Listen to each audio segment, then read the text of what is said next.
नमो अध्यायाणं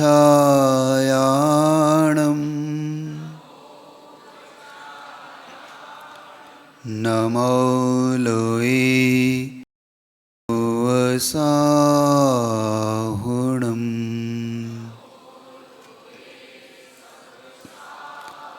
ऐसो पंच नमो यारो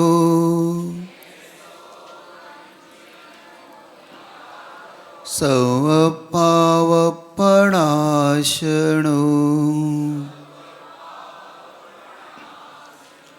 मंगलाणं च सवेसिं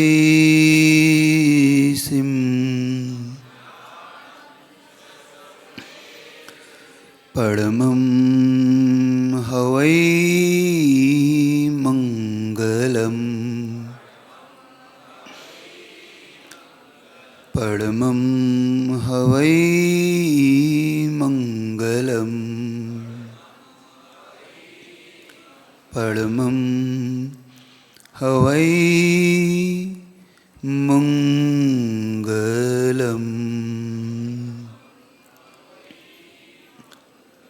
नमः श्री समय साराय स्वानुभूत्या चकासते चित्स्वभावाय भावाय सर्वभावान्तरच्छिदे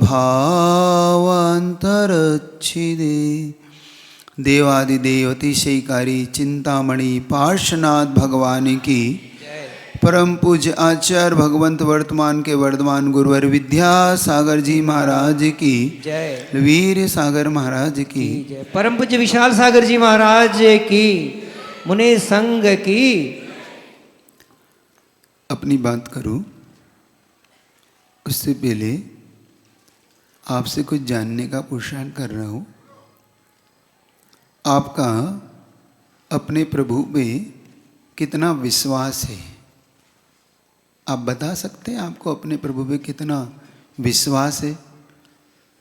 और ये विश्वास आपका संकट की घड़ी में भी बना रहता है कि सिर्फ जब तक आपके अच्छे दिन रहते हैं तब तक बना रहता है? ये और बताइएगा। पहले तो बताइए आपको प्रभु विश्वास है कि नहीं है? अब आपका अच्छे दिन में बना रहता है कि संकट के घड़ियों में भी बना रहता है? कितने लोग को संकट की घड़ी में अपने प्रभु पर विश्वास बना रहता है? अब परीक्षा होगी, क्योंकि आपने खड़ा तो कर दिया हाथ। कभी कभी आप उलझ जाते हो अपनी बात में, और जब संकट आता है तो आप विश्वास नहीं छोड़ते, आप प्रभु ही छोड़ देते हैं। कहीं मैंने पढ़ा था एक लाइन, कुछ लोग को चिंता होती है कि प्रभु देख रहा है, कुछ लोगों को चिंता होती है कि प्रभु देख रहा है, और कुछ लोगों की चिंता मिट जाती है कि प्रभु देख रहा है। समझ में आ रही बात हमको? कि कुछ लोग को इस बात से चिंता मिट जाती है कि उन्हें प्रभु देख रहा है, और कुछ लोग को चिंता होती है कि प्रभु देख रहा है। आपको मिट जाती है कि आ जाती है चिंता, आपको मिट जाती है। अपनी बात आपको कल एक बात आपसे कुछ चीजें की थी कि जीवन में जब संकट आते हैं तो हमारा विश्वास कितना गहरा होता है, ये देखना है। एक छोटा सा आपको दृष्टांत से अपनी बात शुरू कर रहा हूं, और कल की बात से आपको ले चलूंगा जो आपको मैंने कल विषय छोड़ा था। कल का विषय आपको जोड़ूंगा। एक नगर का सेठ था, बहुत काफी धनवान, काफी धन था, पैसा था, सब कुछ था उसके पास। उसका प्रभु पे विश्वास भी बहुत था, और गहरा विश्वास था उसका प्रभु के ऊपर। जब प्रभु पे उसमें कोई भी बात होती, हमेशा प्रभु के लिए धन्यवाद देता, प्रभु को याद करता, प्रभु की भक्ति करता, प्रभु की पूजा करता, और हमेशा प्रभु को इस बात के लिए कि ये प्रभु आप मेरे जीवन में हमेशा इसी प्रकार से बने रहना। एक दिन ना जाने उसके मन में एक बात आई कि समुद्र में घूमने का उसका मन हुआ। तो उसने एक बोट किराए पे ली और उस बोट से घूमने निकला। अपने साथ सारे साधन रखे, भोजन पानी, अपना लाइफ सूट वगैरह सब कुछ रखे उसने। और जब वो समुद्र से कुछ अंदर चला ही था कि अचानक देखता है कि आंधी तूफान आने लगा, समुद्र में पानी की लहरें ऊंची उठने लगी और वो अपने प्रभु को याद करने लगा। लेकिन वो इतना तूफान इतना तेज था कि वो बोट टुकड़े टुकड़े हो गई। उसने जल्दी से देखा कि भाई अब बोट के टुकड़े टुकड़े हो रहे, तो उसने जल्दी से लाइफ सूट पहना और उस समुद्र में छलांग लगा दी और जैसे तैसे तैरते हुए समुद्र के एक टापू पे पहुंचा। उसने प्रभु को पुनः धन्यवाद दिया, पुनः प्रभु का शुक्रिया किया कि प्रभु तुम्हारी कृपा से मेरी जान बच गई। अब उसने देखा कि भाई भूख लग रही है, कुछ खाने को बचा नहीं था, तो वहीं पे उस टापू पे जो पेड़ थे वहीं से फल फूल तोड़े और खा लिए। 1-2 दिन बीते, वो प्रार्थना कर रहा था कि प्रभु कहीं से कुछ ऐसी व्यवस्था बन जाए कि कोई मुझे यहाँ से निकाल के पुनः अपने स्थान तक पहुँचा दे। लेकिन उसकी प्रार्थना शायद आज स्वीकार नहीं हो रही थी। दिन बीतते गए, 8-9-10 दिन जब बीत गए तो उसने सोचा कब तक ऐसे घूमता रहूँगा, तो उसने एक झोपड़ी बनाने का मन बनाया। उसने बड़ी मेहनत से लकड़ियाँ बीनी, पत्ते इकट्ठे किए, एक सुंदर सी रहने के लिए झोपड़ी वाले, कम से कम इसमें दिन तो अच्छे से बीत जाए, रात अच्छे से बीत जाए। तो उसने अच्छे सुंदर झोपड़ी बनाई, बहुत सुंदर। अब जी बहुत मेहनत की, पूरे 2-3 दिन के अंदर वो झोपड़ी तैयार हुई और वो दूर खड़े होकर अपनी झोपड़ी को निहार रहा था। लग रहा था कि आज कम से कम मेरे पास एक झोपड़ी रहने को हो गई। मेहनत को अपनी आपको शुक्रिया कह रहा था कि आज देखो मेरी मेहनत रंग लाई। और देखता है कि अचानक 10 मिनट के अंदर काले बादल गहराए और बिजलियां तड़कने लगी और अचानक एक बिजली तड़की और उसकी झोपड़ी आके गिरी और उसकी झोपड़ी में आग लग गई। अब उसका प्रभु पे विश्वास देखने लायक था। जो अभी तक विश्वास कर रहा था, अब प्रभु पे शिकायत कर रहा था कि प्रभु ये क्या है, मैंने आप पे इतना विश्वास किया, मैं आप पे इतना विश्वास करता हूँ और आपकी इतनी भक्ति करता हूँ और आपने मेरी एक झोपड़ी भी वो भी जला दी, मेरी बोट थी वो टूट गई, भोजन था वो नष्ट हो गया, जैसे तैसे जान बची, थोड़ा बहुत मैं टापू पे एक झोपड़ी बना पाया था, आपको वो भी शायद अच्छी नहीं लगी और आपने वो भी जला। ऐसी दशा आपकी होती तो क्या होता, बस पहले ये बताओ, बाकी की चीज बाद में देखो। अब आपका विश्वास क्या कहता है, क्या कहता है आपका विश्वास? अब मन होता है प्रभु को शुक्रिया करने का है, होता है, लगता है अंदर से कि प्रभु का धन्यवाद है, प्रभु का शुक्रिया, कोई बात नहीं, जल गई तो जल गई, क्या मन आता है? इसके ज्यादा भी हो सकता था। कुछ लोगों का कहना है कि इससे ज्यादा भी हो सकता। किसने कहा कोई बात नहीं, जान तो बची गई, हमें झोपड़ी के अंदर होता तो शायद इससे बड़ी दुर्घटना हो जाती, मेरी जान भी चली जाती, और कुछ भी हो सकता था। मतलब हम सबका कहना है कि इससे भी बड़ा कुछ हो सकता था। जीवन में बहुत बार संकट की घड़ियां आती है। अब देखिए आगे क्या घटता है। उसने देखा कि उसकी झोपड़ी में आग लग गई और मन उसका बड़ा उद्वेलित हुआ। उसके मन में बड़ी चिंता की कि शायद प्रभु की मेरी भक्ति इतनी करने पर भी शायद प्रभु को मेरी चिंता नहीं है। इसलिए मैंने कहा था ना, कुछ लोग को चिंता होती कि प्रभु देख रहा है, कुछ लोग की चिंता मिट जाती कि प्रभु देख रहा है। इसे कोई चिंता की बात मत रो। जैसे ही उसने देखा और 10 मिनट के अंदर एक दूर से एक बोट दिखी जिसमें 4-5 लोग बैठे हुए थे। वो किनारे पे पहुंचे, टापू पे आए और उन्होंने आवाज लगाई कि भाई आ जाओ, हम तुम्हें अपनी बोट से वहां ले चलते।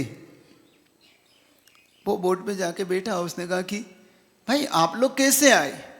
अब सुनना, जो होता है अच्छे के लिए होता है। हमें लगता है कि प्रभु हमारे साथ अच्छा नहीं कर रहा, हमें लगता है कि हमारे कर्म अच्छे नहीं हो रहे, क्योंकि अभी कह रहे थे ना, कर्मों का लेखा जोखा शायद समझ ना पाए, कि कर्मों का ऐसा लेखा। और कर्म सिद्धांत की अपन चर्चा पढ़ रहे हैं कि कर्म सिद्धांत हमें कहीं नहीं छोड़ता। कर्म हमें कैसे दिन भी दिखा सकता है, और कर्म हमें कब हमारे दिन अच्छे और बुरे बदल जाए कुछ नहीं कह सकता। जैसे ही उस व्यक्ति ने पूछा कि आप लोग कैसे आए, तो उसने कहा हम बहुत दूर पे थे, और जब हमें दिखा कि एक आग लगी हुई है कहीं पे, तो हमें लगा कि शायद तुम हमें संकेत दे के बुला रहे हो कि तुम हमें लेने के लिए आ जाओ, इसलिए हम तुम्हें लेने के लिए आए। सुन रहे हो कि शायद अगर झोपड़ी में आग नहीं लगती तो वो तुम्हें लेने वापस नहीं आ पाते। तुम्हें फिर उसका मन हुआ कि प्रभु तेरा धन्यवाद है मुझे पता नहीं था कि मेरी झोपड़ी में आग क्यों लगी है।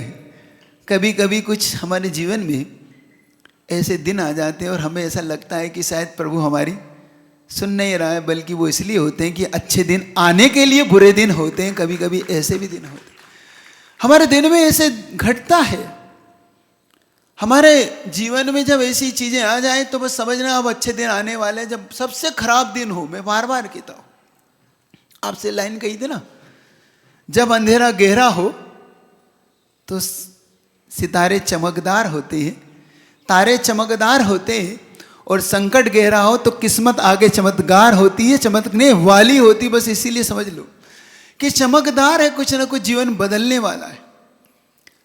बस ये जितना विश्वास गहरा होता है, किस्मत उतनी चमकदार होती है। हमारा विश्वास, हमारी आस्था का केंद्र गहरा हो। कल आपसे कुछ कर्म प्रकृतियों की चर्चा मैंने की थी कि जब हम दान देते हैं, हम कुछ करते हैं, और देने के बाद जब संकट आ जाए तो मन में कितना आता है ना। कल आपके सामने एक प्रसंग रखा था अकृत पुण्य का, कि अकृत पुण्य ने उस दिन जितना दान दिया, जितनी भक्ति से दान दिया, उन सुव्रत नाम के मुनि महाराज को शायद उतनी भक्ति तो आपकी भी नहीं होती। आपके पास तो सब कुछ होता है, उसके पास तो क्या था, थोड़ी सी खीर थी, उसमें से उस स्वयं खा ले कि दे दे, ये कंडीशन थी। फिर भी उसने कितने उत्साह से खीर दिया, कितने उत्साह से प्रभु को, अपने गुरु को प्रभु मानकर अपने घर में बुलाया, और माँ ने जितना दान दिया। अब देखना जो कहानी आपको मैंने कही, अब देखना जीवन में उसे किस दौर से गुजरना पड़ा। जब देखता है कि उसकी गाय घर पहुंच गई है लेकिन वो सोता रह गया, तो जब उसका मालिक उसे ढूंढने आया तो उसे लगा कि शायद मालिक आज पीटेगा। याद है कि नहीं, कल की घटना याद है आप लोग को? याद है ना? हाँ, बस जुड़िएगा, क्योंकि आप अगर उससे जुड़ गए तो आपका बहुत कुछ अंदर से छूट जाएगा। बस इससे जुड़ना, आपने आज तक जोड़ा है, वो छूटता है तो दुख देता है, लेकिन इससे जुड़ने के बाद जो कुछ छूटेगा वो आपको सुख देगा। इस बात की तैयारी रखना, बस इस बात की तैयारी रखना, जो कुछ छूटेगा वो आपको सुख देगा। अंदर का जो कर्म छूटता है तो आपको कुछ अच्छा देता है, बुरे कर्म छूटते हैं। तो जब उस बेटे ने देखा और वो एक ऐसी गुफा पे पहुंच गया जहां पर वो मुनि महाराज आहार करने के बाद सामायिक के लिए पहुंचे थे, वो सूरत नाम के मुनि महाराज उस गुफा में बैठे हुए थे, और आज उस गुफा में बहुत से विद्याधर उनकी भक्ति करने आए थे। और वो मुनि महाराज से निवेदन करने लगे कि महाराज हमें धर्म ध्यान सुनाइए। तो मुनि महाराज ने बहुत अच्छा धर्म ध्यान बताया। उन्होंने धर्म की चर्चा की, 5 पापों की चर्चा की कि सबसे पहले जीव को 5 पाप त्याग करना चाहिए। जीव को सबसे पहले अपने जीवन में व्रतों को अंगीकार करना चाहिए। इस बात की जब वो चर्चा सुन रहा था तो वो अकृत नाम का पुण्य का वो जो बेटा था वो भी सुन रहा था। उसने जब मुनि महाराज की इन बातों को सुना तो उसके मन में एक बात आई कि मैं भी अपने जीवन में व्रतों को ग्रहण जरूर करूंगा, लेकिन मेरी माँ अकेली है, एक बार माँ से परमिशन लूंगा फिर मैं जरूर ग्रहण करूंगा। उसके मन में एक वैराग्य का बीज फूट पड़ा। उसके मन में एक वैराग्य का भाव आया कि जीवन में मैंने बहुत दुख देखे, क्योंकि जिस प्रकार का उसका जीवन जिया, देखो उसने कितना जीवन में दुख झेला। शायद आपके जीवन में तो इतने दुख होंगे भी नहीं कि गर्भ में आने पर पिता का देहांत हो जाना, जन्म लेने पर नानी का देहांत हो जाना, परिवार का कोई सदस्य नहीं बचना, भूखे पेट रह के जीवन गुजारना, माँ का किसी के दर पे काम करना, लौट के आने पर वो चने भी इतने से बचना। याद है कि नहीं घटना? आपको याद रखना। फिर दर दर भटकना, सीसपा गांव में नाम आना, वहाँ पर उन 7 भाइयों से मार खाना, किसी की गाय चराना, फिर जैसे तैसे कुछ मिला तो उसमें से भी आहार दान दे के आज उसने कुछ थोड़ा सा पुण्य कमाया था। लेकिन वो जो पुण्य इतना गहरा हो गया था, एक दिन आहार देने का फल देखना कि जीवन में एक दिन आहार दिया उसने, कभी जीवन में आहार नहीं दिया, कभी आहार नहीं दिया। तुमने तो जीवन में ना जाने कितनी बार आहार दिया होगा, और उसने जीवन में एक बार आहार दान दिया था, एक बार, और फिर भी वो संकट टला नहीं। देखो कर्म कैसे, कर्म जा ही नहीं रहे।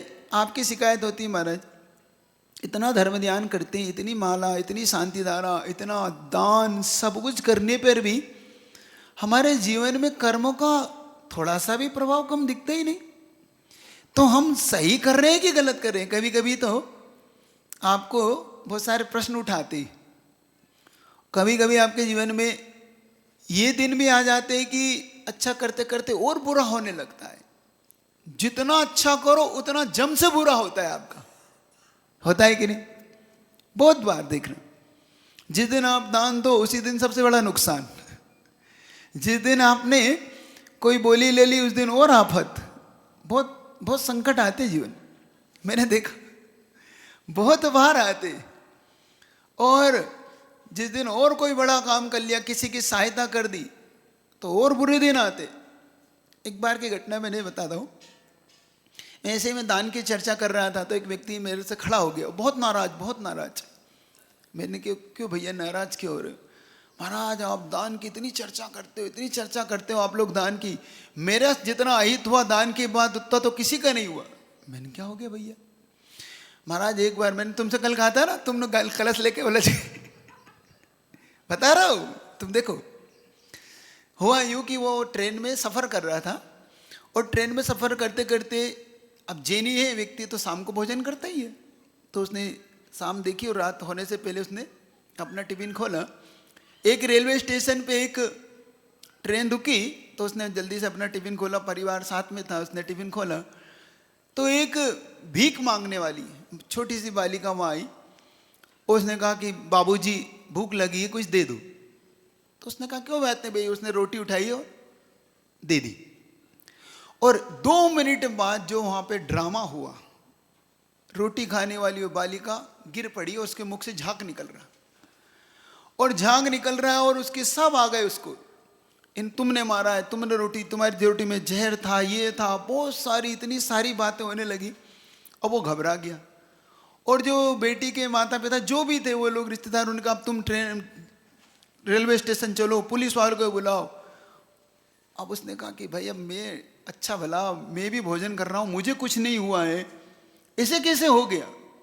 लेकिन कोई सुनने को समय तैयार नहीं है। अब किसी ने एक सलाह दी कि कोई बात नहीं भाई, समझौता कर लो, तुम तो ले दे के छूट जाओ। तो उसने कहा भाई अब कहाँ में चक्कर में पड़ा। तो उसने कहा कि कितने में मतलब समझौता होगा। उसने देखा कि 2-5 हज़ार रुपये, बात बन गई। 5 हज़ार रुपये लिए उसने, कहा कोई बात नहीं, इलाज करा लेना भैया, पीछे छोड़ो। और उन्होंने कहा कि बाबूजी आपको छोड़ते नहीं, लेकिन फिर अब चलो आप हमारा इलाज करो। 5 हज़ार रुपये लिए वो नीचे उतर गई। ट्रेन जैसे ही चलने लगी उसने झांक के देखा कि वही पिंड छूटा कि नहीं से। जैसे देखता है कि वो बालिका खड़ी हो गई। उसने कहा कि भाई ये क्या गड़बड़ है। तब आगे चल के पता पड़ा कि ये तो इनका रोज का काम है, ये ड्रामेबाजी रोज की है। सुन रहे हो दान देने वालों? अब बताओ तुम दान दोगे कि नहीं? अब पूछ लेता हूं, अब बताओ, अब क्या माने तुम्हारा? उलझ गए दान दे के? अब दान देना चाहिए कि नहीं? अब बता दो, बस अब पूछ रहा हूं। ऐसे उलझने के बाद भी पात्र तो दे। अब भाई करुणा दान भी तो है आपके यहाँ, भूत वृत्यानुकंपा। भूत यानी जीव पे करुणा करो, वृत्तियों को दान दो। तो आपके यहाँ करुणा दान भी तो आया है, तो क्या करुणा दान नहीं दे फिर हम? मेरे से उसने पूछा कि महाराज आप बताओ ऐसे में दान दे कि नहीं दे। मैंने कहा भाई दान तो देना है। तो महाराज फिर उलझ जाएंगे। मैंने कहा आप तरीके से देना। उसने कहा आप तरीका बताओ। मैंने कहा कुछ नहीं करना है, आगे से जब भी कोई ऐसी घटना हो और जब तुम ट्रेन में बैठे हो और कोई तुमसे रोटी मांगे तो रोटी तो देना है। तो कब देना है? मैंने कहा जब ट्रेन चलने लगे, जब रोटी पकड़ा के आगे बढ़ जाना। उसे कहना नीचे उतरो, ये रोटी पकड़ो और ट्रेन जैसी सीटी दे आगे बढ़ो। अब उसके लिए नहीं रुकना, लेकिन दान देना बंद नहीं करना है। कुछ लोगों के कारण सब लोगों को देना बंद नहीं करना है। ये तो होता है जीवन में, ऐसे लोग आते हैं। कुछ लोग होते हैं जीवन में, कुछ ऐसा छल कर जाते हैं अपने जीवन में कि हमें उसके दुष्परिणाम के कारण दूसरे लोग को रीते। सुन रहे हो कि नहीं? उस अकृत पुण्य के जीवन की घटना देखना। उसने दान देने के बाद उसके जीवन में क्या परिवर्तन आया, क्या हुआ। होता है, भगवान पे विश्वास उठ जाते हैं। उस बेटे ने जैसे ही मन बनाया कि माँ से एक बार परमिशन लेके आऊं और दान दिया था, बस उस गदगद भाव से उसने जो दिया था।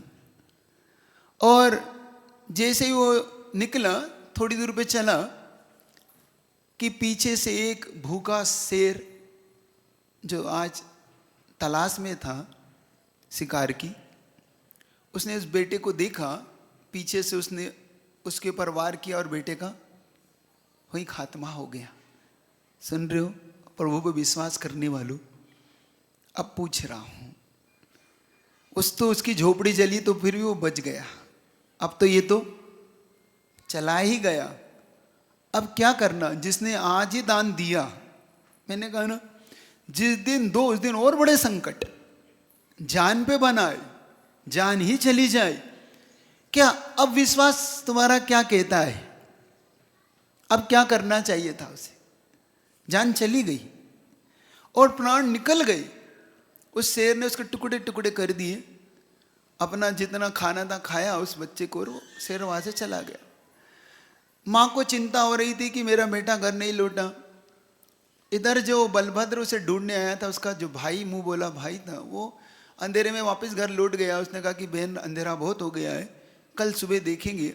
और जब सुबह माँ उस भाई के साथ वहाँ पहुँची और देखती है कि कोई शव पड़ा है, लेकिन पहचान नहीं पा रही थी। लेकिन जैसे ही उसने कपड़े देखे कि ये कपड़े तो मेरे बेटे के हैं, बस वहाँ मूर्छित हो गई कि मेरे बेटे को शेर ने खा लिया। मूर्छित हो गई। इधर जो बेटा मरा था अपने शुभ परिणामों से, क्योंकि देव आयु के बंध के कारण क्या है?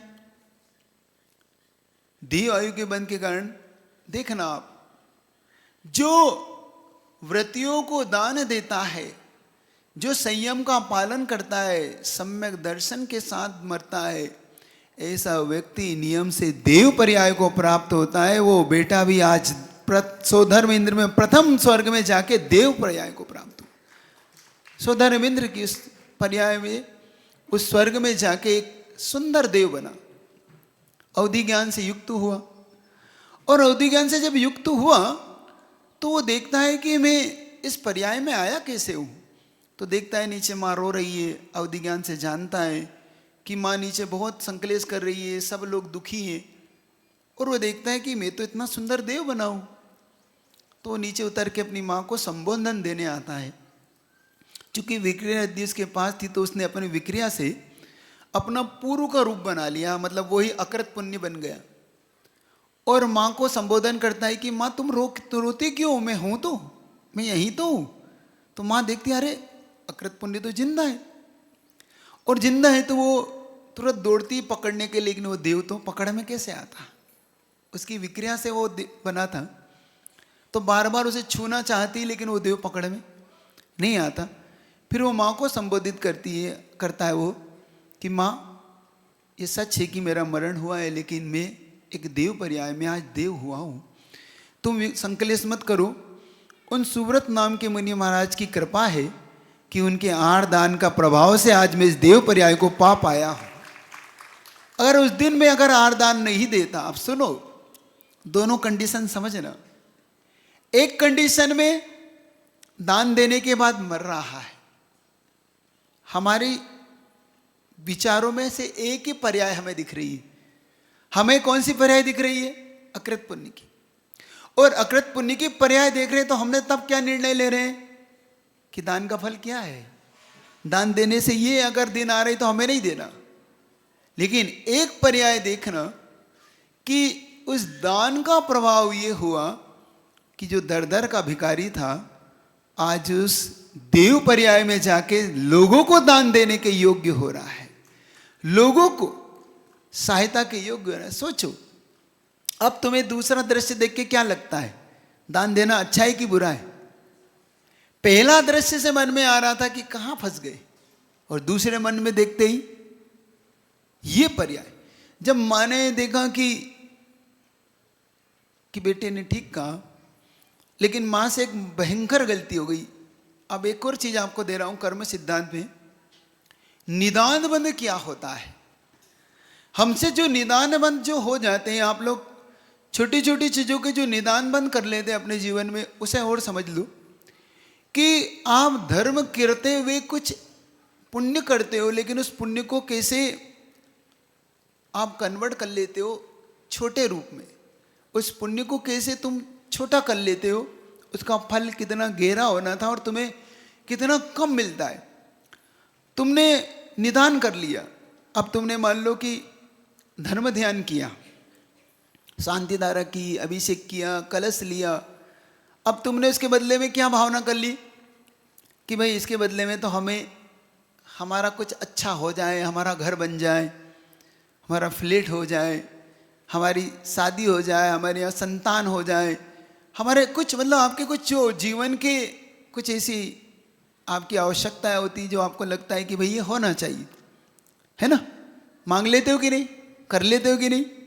कभी कभी आपको कहता है भाई 11,000 जाप दो तो तुम्हारा ये कार्य हो जाएगा, आप ये दान दो तो ये हो जाएगा, शांति विधान करो तो ये हो जाएगा, करते हो ना आप लोग? लेकिन ये निदान आपको आपके जीवन में कितना बड़ा घाटा दे जाता है, आपके जीवन में ये कितना आपके लिए नुकसानदायक होता है। जीवन में एक चीज को निदान नहीं करना, कभी क्या नहीं करना। निदान का मतलब होता है पुण्य को बेच के पुण्य की भोग की सामग्री खरीद लेना। पुण्य को क्या करना? बेच देना।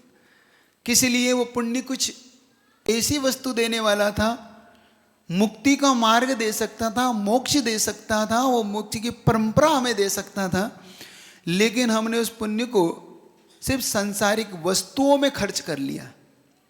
हमें बहुत कुछ मिल सकता था। और एक बात बताऊं, जो व्यक्ति खेती करता है क्या वो भूसे के लिए करता है कि धान के लिए करता है? ये और बता दो। धान के लिए ना, किसान जब खेती करता तो उसे धान तो मिलना ही है, भूसा तो उसकी गिफ्ट में मिलता ही है। तो तुम ये क्यों सोच रहे हो कि मुझे ये चाहिए? अरे जब पुण्य के कार्य कर ही रहे हो तो ये सोचो कि मेरे तो मुक्ति का मार्ग चाहिए, मुझे कर्मों की निर्जा चाहिए, जो ये रास्ते की चीजें ये तो अपने आप धान के साथ भूसा तो तुम्हें मिलना ही है, तुम चिंता मत करो। ये सांसारिक वैभव तो तुम्हें मिलना ही है। सांसारिक वैभव मांगने से नहीं मिलते, वो पुण्य के उदय में मिलते। अच्छा एक बताओ, तुम लोग भगवान से कभी कभी मांगते हो और तुम्हें लगता है कि वही मिल, तो क्या हम जब मांगते हैं तो उस समय हमें भगवान से मांगने की आवश्यकता होती है कि नहीं होती? बताओ, मांगना चाहिए कि नहीं भगवान से? क्यों नहीं मांगना चाहिए?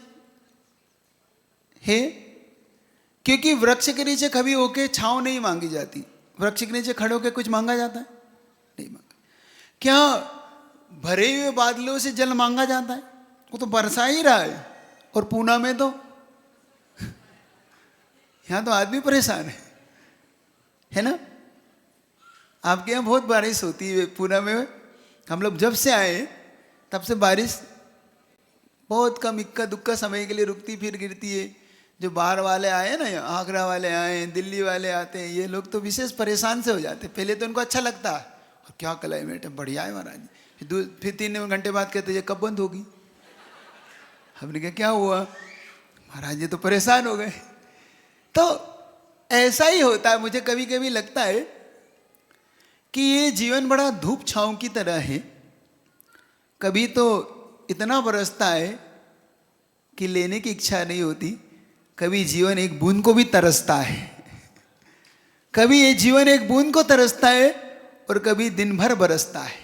ये जीवन बड़ा अजीब सा है ना। कर्म के बहुत अजीब सी क्रिया है। अब देखना कि लगता है अपने जीवन में कि कैसा है उस अकृत पुण्य के जीवन में। देखो कैसा बदलाव आया, इतना बदलाव आया कि माँ ने एक निदान कर लिया। उस निदान बंद को कभी मत करना, कभी भी वृक्ष के नीचे कभी नहीं मांगी जाती, बादलों से नहीं मांगी जाती, तो प्रभु से भी कभी नहीं मांगो। वहां तो बिन मांगे मिलना है। प्रभु का दर तो ऐसा है, उनका दर तो ऐसा है कि वहां तो, क्योंकि वह तो सर्वज्ञ है।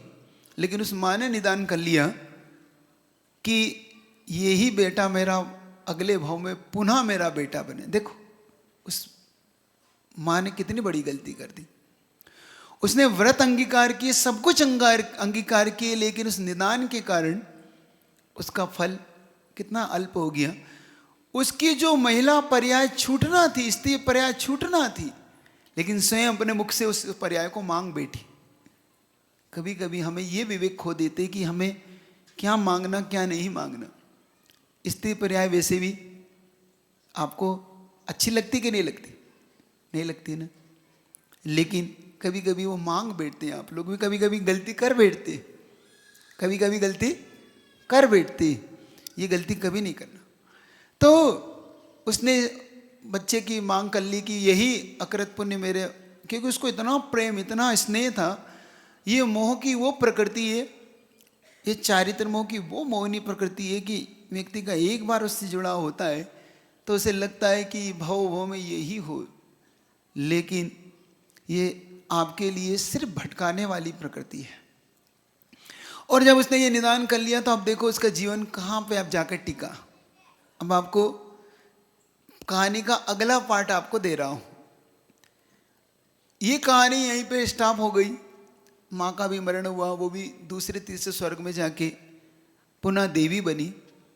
संयोग से उसी उज्जैनी नगरी में इसका जो मऊ बोला मामा था। देखो पर्याय कैसे चेंज होती है जीव की। जो बलभद्र था वही धनपाल नाम का एक सेठ हुआ उसी उज्जैनी नगरी में, और जो इसकी माँ थी वही धनवती नाम की इसकी माँ बनी। अब जो दोनों भाई बहन बने थे, अब दोनों पति पत्नी के रूप में जन्मे। कितना है, कितनी पर्याय कितनी गजब की है कि हम जिसको आज माँ कह रहे हैं कल वो बहन के रूप में जन्म जाती है, वही पत्नी के रूप में जन्म जाती है। कल जो बेटा होता है वो पिता बन जाता है, पिता पुत्र बन जाता है, पुत्र नाना बन जाता है, दादा बन जाता है। ये पर्याय जीव की इतनी विचित्र है कि किस किस पर्याय को अब तुम देखोगे और किस किस पर्याय के लिए शोक करोगे, ये विचित्र है। तो उसी नगर में जब वो धनपाल नाम का सेठ और धनवती नाम की वो दोनों पति पत्नी बनी, उनके जीवन में कितना विचित्र घटना हुई कि वो एक सामान्य सेठ थे, लेकिन जैसे ये अकृत पुण्य का जीव उसके गर्भ में आया। अब देखना, एक दिन वो था जब ये गर्भ में आया था तो इसका सारा परिवार तहस नहस हो गया, और एक दिन ये आया है कि अब जब ये गर्भ में आया तो इसका पिता का मन में विचार आया कि घर की नींव नहीं रखना चाहिए, घर का नया बनाना चाहिए। तो एक हिस्सा तोड़ के जैसे ही नींव खोदने लगा तो जो कभी किसी पर्याय में एक दाने को तरस रहा था, आज इसके गर्भ में आते ही खजाना निकलने लगा उस घर की नींव से। उसके घर की नींव से इतना बड़ा खजाना निकला कि वो सेठ आश्चर्य करता है कि कौन सा जीव मेरे गर्भ में आया है, इसकी पत्नी के घर में ऐसा कौन सा जीव आया है। आपसे कहा था ना कि कुछ लोग सोचते हैं कि हम किसी को खिला रहे हैं, कुछ लोग सोचते हैं हम किसी को खिला रहे हैं, उन्हें यह नहीं पता कि वो किसी के भाग्य का खा रहे हैं। उन्हें ये पता नहीं होता है कि वो किसके भाग्य का खा रहे, आज उस पुत्र के भाग्य का वो पूरा परिवार खाएगा, उस पुत्र के भाग्य का। देखना, जैसे उस पुत्र का गर्भ में आना हुआ और गर्भ में आते ही जब वो खजाना निकला तो वो वहाँ के राजा के पास लेके पहुँचा कि राजन, ये खजाना मेरे मकान की नींव खोदते समय निकला। तो राजा ने पूछा कि ये तुम्हें कहाँ से मिला? तो नींव से मिला। उसने कोई बात नहीं। राजा ने कहा मुझे नहीं चाहिए, मेरे पास बहुत खजाना है, ये आप रख लो। बड़ा आश्चर्य हुआ उसको कि कम से कम राजा ने मेरे पे इतनी कृपा की और वो खजाना वो लेके गया। जिस बेटे के जन्म लेते ही कभी सारा परिवार, सारा धन वैभव नष्ट हो गया। आप देखो, जब उसका जन्म हुआ और जन्म होते ही उसके जन्म के बाद जब उसकी नाल आती है ना, नाल, बच्चे की नाल काट देते हैं ना आप लोग, तो उनके जो चाचा थे, उसके ताऊ थे, जो बड़े पिताजी थे, जब नाल कट के वो मिली तो उन्होंने उसको गाड़ने के लिए शमशान भूमि में पहुंचे। और शमशान पहुंचते ही जब पिता ने उस थोड़ा सा गड्ढा करके खोद के डाल देते हैं, उन्होंने कहा कि भाई इस नाल को वहीं गाड़ दो, तो देखता है कि पहला गड्ढा खोदते ही पुनः एक धन का घड़ा निकला, जो कभी एक एक दाने को तरस रहा था। आज देखना ये कैसे जीवन बदलता है। थोड़ा पैसेंस की आवश्यकता होती है हमें, थोड़ी सी धैर्य की आवश्यकता होती है। कर्म कब बदलता है, कर्म कब चेंज होता है, कर्म कैसे अपने आपको परिवर्तन लाता है। आपके यहाँ भी बहुत से ऐसे लोग होंगे जिनका जीवन आपने अपनी आंखों से देखा होगा कि जो कल तक सड़क पे थे आज महलों में, और जो महलों में थे आज वो सड़क पे घूम रहे हैं। तो थोड़ा सा पैसेंस रखिए, थोड़ा अपने प्रभु पे विश्वास रखिए। आगे की घटना आपको कल सुनाऊं या आगे सुनाऊंगा, तो कर्म प्रकृति पे थोड़ा अपना विश्वास रखना, प्रभु पे छोड़ना, प्रभु पे थोड़ा विश्वास रखना। कर्म की प्रकृतियाँ ऐसे ही चेंज होती है। जो कल तक असाता में जी रहा था जो जीव, आज वो साता वेदनी के तीव्र बंध के साथ जन्मा है। और जब उसके पिता ने गड्ढा खोदा तो उसने कहा कि भाई धन मिला है, तो चाचा ने गड्ढा खोदा तो उसे धन मिला, उसके बड़े पिताजी जिसको ताऊ जी बोलते उसने गड्ढा खोदा तो उनको भी धन मिला, तीनों को धन मिले। कैसा दिन है लगता है तुमको? एक जीव के जीवन के दो पहलू, पहला पहलू दाने दाने को तरस रहा है, दूसरा पहलू दाना उसको तरस रहा है। अब धन, पहले कभी वो धन को तरसता था, आज धन उसको तरस रहा है कि ये जीव मुझे ले ले। कल वो कहता था 2 पैसा मुझे मिल जाए। तो जीवन बड़ा आश्चर्यकारी है।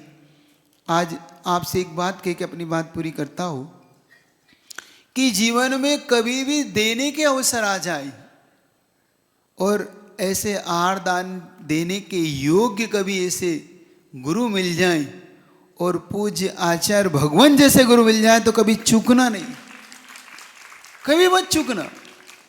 ऐसे गुरुओं को एक ग्रास भी देने को मिल जाए, लेकिन निज का देना, अपना देना। एक बात याद रखना, किसी दूसरे का नहीं।